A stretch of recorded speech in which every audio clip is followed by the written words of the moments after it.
بينا كده نشوف المقادير ونشوف الجمال ده عملناه ازاي. معايا كده بوله فاضيه هستخدمها كده في العجن. معايا كده الكوبايتين الدقيق هنزل بيهم كده في البوله. هقرب كده. ومعايا نص كوبايه من السميد اللي هو بتاع البسبوسه. ومعايا هنا على طرف المعلقه يعني نص معلقه كده من السكر على نص معلقه كده من الخميره الفوريه. ويا ريت تكون نوع كويس او تكوني واثقه منها. هنزل بينهم كده على نص كوبايه كده ميه دافيه. هنزل بالسكر والخميره مع بعض.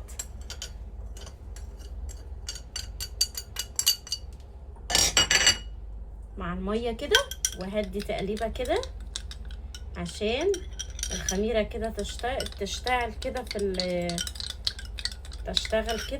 تشتغل واشوفها ايه كويسه ولا ايه. وهقلب كده الخليط بتاعي اللي هو المكونات الجافه اللي هي الدقيق مع السميد. هقلبهم كويس جدا كده.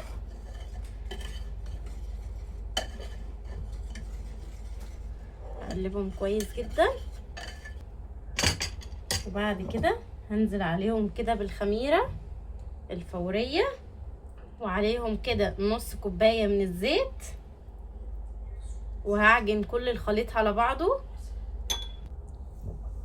وعجنت بقى العجينه لحد بقت معايا كده بالشكل اللي انتوا شايفينه ده. بصوا سهله التشكيل كده وطريه وزي ما انتوا شايفين كده ومش ملزقه خالص. بصوا هركنها كده على جنب وهنقول لكم هنشكلها ازاي. بقى انا كده بعد ما خلصت عجن حطيت كده طاسه فيها زيت على النار لحد ما الزيت يسخن معايا. هبتدي اشكل العجينه. لو عندك كده المصفى دي يبقى كويس جدا. مش عندك المصفى دي اي حاجه ممكن تعرفي تشكلي بيها هتنفع وتكون كويسه. او اللي هي بتصفي البطاطس اللي هي الصغيره دي برضو يعني اي حاجه تدي شكل هتقدري تستخدميها. انا عندي دي كده بستخدمها وبعمل بيها. فايه همسك حته كده صغيره زي ما انتوا شايفين كده. هعملها كده زي الصابع كده الصغير وهمشي كده عليها كده بالشكل ده كده. بعد كده هروح لفاها كده بقت معايا بالشكل ده كده. بصوا خططتها ازاي. انا عملت واحده تانية اهي. بصوا بقت معايا كده بالشكل ده. حابين تكبروها براحتكم حابين تعملوا الحجم الصغير ده زي ما تحبوا. انا هشكل على قد الطاسه بتاعتي وايه وبلاش اشكلها واسيبها عشان ممكن الخميره تشتغل فيها تبوظ الشكل اللي احنا عملناه. فعلى قد ما هعمل كده الشكل معايا هقليها على طول وابتدي اشكل تاني واقلب بنفس الطريقه. فاي حاجه زي ما قلت لكم اي حاجه تنفع تشكلوا بيها هتشكلوا بيها. عايزين تكبروا الحجم ممكن تكبروا الحجم زي ما تحبوا. تعالوا اعمل كده الشكل اللي هو الكبير. هفردها كده بالشكل ده كده وهبتدي المها كده بالشكل ده بالراحه كده. هتطلع معايا بالشكل اللي انتوا شايفينه ده. ده كده صابع كبير اهو بقى بالشكل ده اهو الشكل ده كده. هنفردها كده وبعد كده هنبتدي نلم كده بالراحه بالشكل ده كده يطلع معاكم بالشكل ده كده. بصوا اهو متقفل بقى بالشكل ده كده. نحاول كده نقلل حجم العجينه لان هي ايه مع الزيت كده في التحمير بتاعها فايه بتتضاعف كده شويه او بتكبر حجم اللي احنا عاملينه. يعني نخليه رفيع كده عشان في الزيت الحجم بتاعه هيزيد شويه.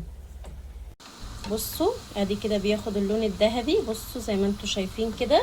طبعا انا عملت احجام كبيره واحجام صغيره فزي ما تحبوا. شايفين اللون الذهبي الخطير. بصوا هيبتدي ياخد اللون الذهبي كده. هصفيه كده من الزيت كويس وهطلعه.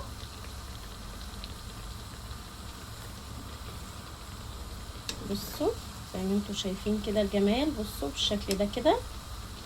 انا طبعا مش هسيبه يخمر. انا الشويه اللي هشكلهم هقليهم وهكذا لحد ما اخلص الكميه بتاعتي وتاخد اللون الذهبي كده. هطلعها كده. مقليت وخلصت كل الكميه دي زي ما انتوا شايفين. الكوبايتين بس كوبايتين الدقيق على نص سميد عمل لي كل الجمال ده. سامعيني القرمشه؟ انا عايزه بس اسمعكم القرمشه بتاعته لما برد.